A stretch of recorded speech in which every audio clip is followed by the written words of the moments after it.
السلام عليكم ورحمة الله وبركاته. اللهم صل وسلم وبارك على سيدنا محمد. ازيكم يا حبايبي؟ عاملين ايه؟ يا رب ان شاء الله تكونوا بأحسن صحة وحال. النهاردة ان شاء الله هعمل بقسماط الأفران بأسهل طريقة، هش وخفيف وهيبقى تحفة ان شاء الله. انا النهاردة رحت اسأل عليه، لقيت الكيلو عامل 40 جنيه. طيب انا اعمله في البيت هنا بنظافة ووفر وبطريقة سهلة وبسيطة جدا ان شاء الله. هنشوف مع بعض زي ما احنا هنشوف دلوقتي. مكوناته سهلة جدا، ومكوناته ان شاء الله كلها تبقى عندك في البيت.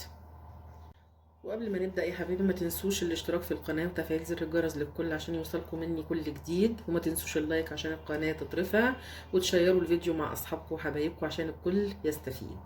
نسمي الله ونبدأ نقول المكونات مع بعض. عندي هنا ده نص كيلو من الدقيق، دقيق معجنات. لما تجيبي دقيق معجنات عبارة عن نص كيلو. وعندي ده سمسم، احنا هنعمله اللي هو البقسماط اللي بالسمسم. وعندي دي كوباية مية للعجن، نص كوباية من الزيت، معلقة من الخل، معلقة صغيرة من الخميرة الفورية، وعندي هنا معلقة صغيرة من السكر، ورشة من الملح. طبعا المكونات بتاعته سهلة وبسيطة جدا ان شاء الله، مفيش اسهل من كده. انا دلوقتي خدت شويه ميه دافيه كده، كوبايه الميه دي دافيه، خدت منها شويه قد ربع كوبايه كده علشان انزل بيها بالخميره بتاعتي. بسم الله كده. دي معلقه صغيره من الخميره الفوريه. وهنزل بالملح بتاعي هنا على الدقيق الاول كده اهو. وبعد كده هنزل بمعلقه السكر على الخميره واقلبهم مع بعض كويس. قلبتها كويس اهو. قلبت معلقه الخميره الصغيره مع ربع كوبايه الميه مع معلقه السكر، واغطيها كده بقى واسيبها في جنب. اقلب الدقيق بتاعي برشه الملح اللي انا حطيتها كده، وابدا انزل بنص كوبايه الزيت بتاعتي كده. بسم الله. ابدا اسمي الله واقلب الزيت كده في الدقيق كويس بالشكل ده. بصوا انا كده قلبت الدقيق كويس جدا بالزيت اهو ورشه الملح.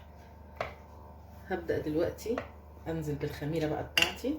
بصوا هي ما شاء الله بدات تعمل طبقه اهي، ده بيبين ان الخميره بتاعتي ان شاء الله شغاله وتمام. بسم الله. هبدا الاول دي اعجن بيها كده بشويه الخميره، وبعد كده نزود الميه اللي احنا عايزينها. اخد كمان معلقه الخل دي. بسم الله. معلقه الخل دي بتبقى حلوه جدا في المعجنات وبتدي نتيجه حلوه. اقلبها كويس كده.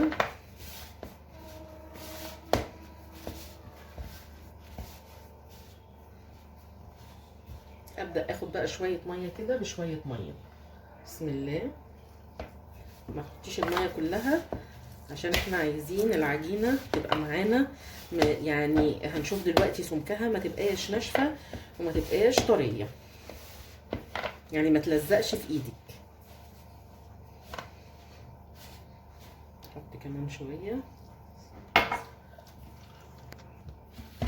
احط معايا كده اخر شويه ميه اهم. بسم الله. يبقى انا كده خدت كوبايه الميه كامله. بصوا انا عايزه سمك العجينه يكون كده ما بتلزقش في ايدي اهي. طبعا احنا عارفين ان اي عجين قايلين ان احنا المفروض ان احنا نعجنه كويس. فانا عندي الرخامه زي ما احنا عارفين نظيفه. ابدا اخد العجينه وادعكها كده كويس. هي ما شاء الله يعني ناعمه في ايدي وجميله. لازم الحركه دي عشان تديكي نتيجه حلوه كده. يعني تعمليها كده حوالي 5 دقايق. وكده ما شاء الله بعد ما عملتها 5 دقايق بصوا العجينه عامله ازاي. عايزاها تكون ده السمك بتاعها اهي. هسيبها بس تريح شويه ربع ساعه كده، ونيجي نشوف مع بعض هنعمل ايه. كده خلاص عجينه البقسماط معايا زي ما انتم شايفين كده خمرت. بصوا ما شاء الله عامله ازاي. هبدا بقى اخدها كده وابدا ابططها كده بالشكل ده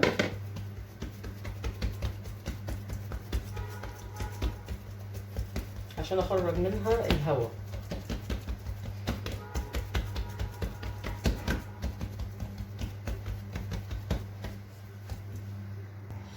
وهجيب سكينة وهبدأ اقطع حتت كده بالشكل ده العجين كده.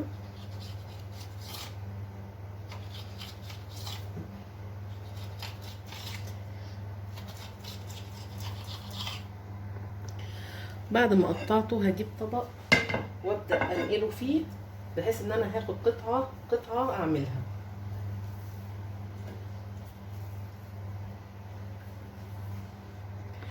زي ما انتوا شايفين رصيته كله كده في طبق كبير، وسبت هنا القطعة اللي هبدأ اشتغل فيها. زي ما هي كده هبدأ اعملها بشكل اسطواني كده. طبعا انتي ما تخنيهاش قوي ولا ترفعيها قوي، خليها مقاس وسط كده. بالسكينة نبدأ نقطعها اتنين كده. وعندي هنا جبت صينية انا مسحتها بس بالزيت كده، وابدأ اسمي الله واحط فيها البقسماط كده بالشكل ده، واسيب مسافات شوية بين كل واحد والتاني. نبدأ ناخد قطعة كمان من اللي احنا عاملينها من الطبق كده. طبعا لو هي كبيرة انا هقطعها، هاخد حتة على قد اللي انا عايزاها والفها بشكل اسطواني زي ما انتم شايفين كده. وطبعا بالنسبة للطول بتاع البقسماط زي ما انت عايزة، هو سهل جدا وهو بسيط خالص، يا دوب بتقطعي الحتة وتلفيها بتتلف معاكي بكل سهولة. والطول بتاع البقسماط بيجي يرجع لك انت، اجي من النص كده واقسمها اتنين واحطها في الصاج او في الصينيه. طبعا وانا بشتغل بلاقي العجينه معايا كل ما بقعد بتخمر، فانا باخدها كده واعملها كده وابدا افرد فيها بالشكل ده اهو، تتفرد معاكي بكل سهوله، لان انت وانت بتشتغلي هتلاقيها تزيد معاكي. فقلت برضو اعرفك ان انت تاخديها وتعمليها بايدك بالحركه اللي قلت لك عليها دي، وبعد كده تروحي فرداها هتتفرد معاكي على طول، وتقطعيها وتحطيها في الصينيه بتاعتك بنفس الشكل كده. طريقه سهله وبسيطه جدا جدا، طريقه البقسماط سهله قوي. وحته كمان اهو، بصي هي ارتفعت اهي معايا، خمرت اكتر، تاخديها تعمليها كده تخرجي منها الهواء، وتبداي تفردي بايدك كده للجناب بالشكل ده اهو، صوابعك تفرد لبره، هتفرد معاكي بكل سهوله وهتلاقيه يديكي الشكل الاسطواني على طول. طبعا انتي بتظبطي السمك زي ما قلت لك، ما تخلوهوش رقيق قوي ولا رقيق قوي ولا تخين قوي، عشان لسه هو هيخمر معانا وهيزيد. اقطعها واحطها. بصوا كده ما شاء الله، دي كمية النص كيلو خلصتها اهو. دول كمان اهم، دول عملوا دول من نص كيلو دقيق. بعد كده بقى هنعمل ايه؟ هجيب عندي شوية من المية كده، وعندي الفرشة بتاعتي دي هحطها في المية وهمشي بيها على البقسماط بتاعي بالشكل ده كده. ده علشان لما اجي احط فيه السمسم يثبت فيه، فانا همشي بيه كده بالشكل ده عليهم كلهم. لان انتي لو حطيتي السمسم من غير ما تعملي الخطوه بتاعه الميه دي، هتلاقي السمسم يقع من على البقسماط ومش هيثبت معاكي. فانا اول حاجه بعملها كده بمشي عليهم كلهم كده مره واحده، وبعد كده هنحطه في السمسم. هنشوف برضو ازاي. طريقه البقسماط دي مفيش اسهل منها وموفره، هتوفر معاكي. هتاكلي البقسماط ده في الفطار مع شاي بلبن او مع شاي، هتاكليه بجبنه بيبقى جميل جدا. خلاص انا بليتهم كلهم، جبت السمسم بتاعي اهو.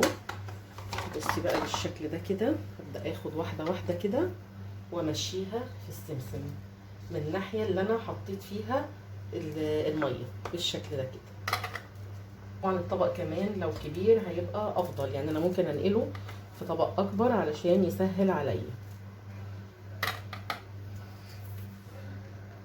كده نقلته في طبق اكبر، كل ما تنقليه طبعا في طبق اكبر هيسهل عليكي. اهو تاخدي كده وتحطيها كده على طول كده. طبعا انا قلبها على الناحيه اللي انا حطيت فيها الميه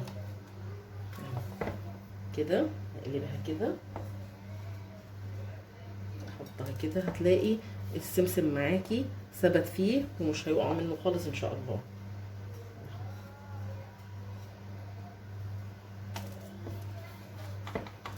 تحطي برضو، ترجعي تظبطي كده بالراحه.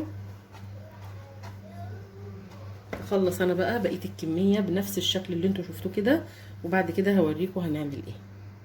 وكده خلاص بعد ما حطيت السمسم كله وصوه بالشكل ده، ما شاء الله لا قوه الا بالله، جميل جدا. هبدأ دلوقتي، انا دلوقتي ولعت الفرن لان هي خلاص اصلا خمرت معايا اهو، على ما انا خلصت وفردتها كانت خلاص هي خمرت معايا. فانا دلوقتي بقى هدخلها الفرن على درجة حرارة عالية، وهتابعه يعني ادنيش كل شوية افتح الفرن وابص عليه، ما سيبوش ما اسهاش عنه، لانه هو بيستوي بسرعة وعشان ما يتحرقش منك. وطبعا انت عارفة تسوية الفرن بتاعك. كده يا حبايبي خلاص ده شكل البقسماط بعد ما استوى، ما شاء الله لا قوه الا بالله، جميل جدا. بصوا الشكل بتاعه تحفه ما شاء الله. بصوا بقى كمان لما نكسرها كده، بصوا السوا بتاعها ما شاء الله لا قوه الا بالله. والسمسم ثابت فيه عشان احنا حطينا الميه زي ما قلت لكم اهو. بس طبعا انت كده كده لما بتمسكيه بيقع منك. بصي بصي شكل البقسماط ما شاء الله، هش من جوه وجميل جدا. طريقه البقسماط دي حلوه جدا، اتمنى ان انتوا تنفذوها ان شاء الله. بنص كيلو دقيق، شوفوا ما شاء الله عملنا كميه قد ايه، وعلى طول ما خدش في ايدينا وقت. يعني وانت قاعده كده تقومي تعجني نص كيلو الدقيق، مش هياخد في ايدك حاجه ان شاء الله، وتعملي حاجه نظيفه وتوفري. ما شاء الله جميل جدا. اتمنى ان انتوا ان شاء الله تنفذوا الطريقه وتقولوا رايكم في الكومنتات، وما تنسوش تدعموني باللايك والشير والاشتراك وتفعيل زر الجرس للكل عشان يوصلكم مني كل جديد. بشكركم يا حبايبي لمتابعتكم، والسلام عليكم ورحمه الله وبركاته.